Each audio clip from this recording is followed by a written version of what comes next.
to part 3 of the second part of the history of evolution, religion, and evolution.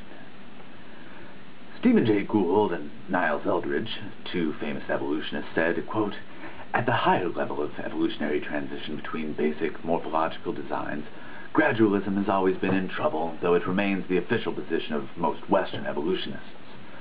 Smooth intermediates between basic kinds are almost impossible to construct. Even in thought experiments, there is certainly no evidence for them in the fossil record. Curious mosaics like Archaeopteryx do not count." End quote. In his review of Stephen Stanley's book Macroevolution, D.S. Woodruff said, quote, "Fossil specimens remain unchanged throughout most of their history, and the record fails to record a single example of a transition." End quote. There is no evidence in the fossil record for evolution. In a Newsweek article entitled, quote, "Is Man a Subtle Accident?" End quote, November 3rd, 1980, it is said, quote, "The missing link between man and apes, whose absence has comforted fundamentalists since the days of Darwin, is clearly the most glamorous of a whole hierarchy of phantom creatures. The more scientists have searched for the transitional forms that lie between species, the more they have been frustrated. There have been no missing links. An entire chain is missing. Evolution is a religion. It does not fit the criteria of science. It is not observable. There is no observation for evolution in the past or in the present. Stephen Jay Gould says in Natural History, The Return of Hopeful Monsters, quote, "The fossil record with its abrupt transitions offers no support for gradual change. All paleontologists know that the fossil record contains precious little in the way of intermediate forms. Transitions between major groups are characteristically abrupt." End quote. It is the definition of science is observation, classification of data, and experimentation. Where is the observation for evolution? Evolution is a religious faith.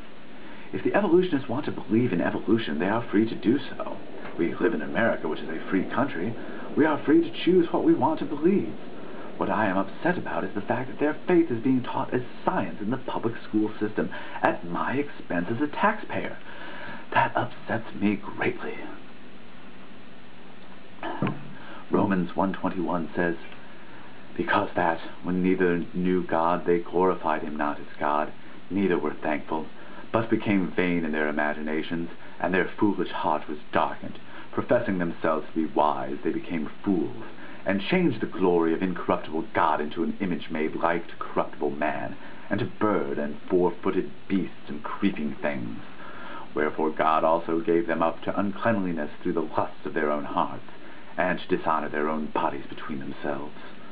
Who changed the truth of God into a lie, and worshipped and served as the creature more than the Creator, who is blessed forever. Amen. For this curse gave them up unto vile fictions. For even their women did change the natural use into that which is against nature, and likewise also the man, leaving the natural use of the woman, burned in their lust toward one another, men with men working that which is unseemly, and receiving in themselves that recompense of their error which was meet. And even as they did not like to retain God in their knowledge." This last statement says it all.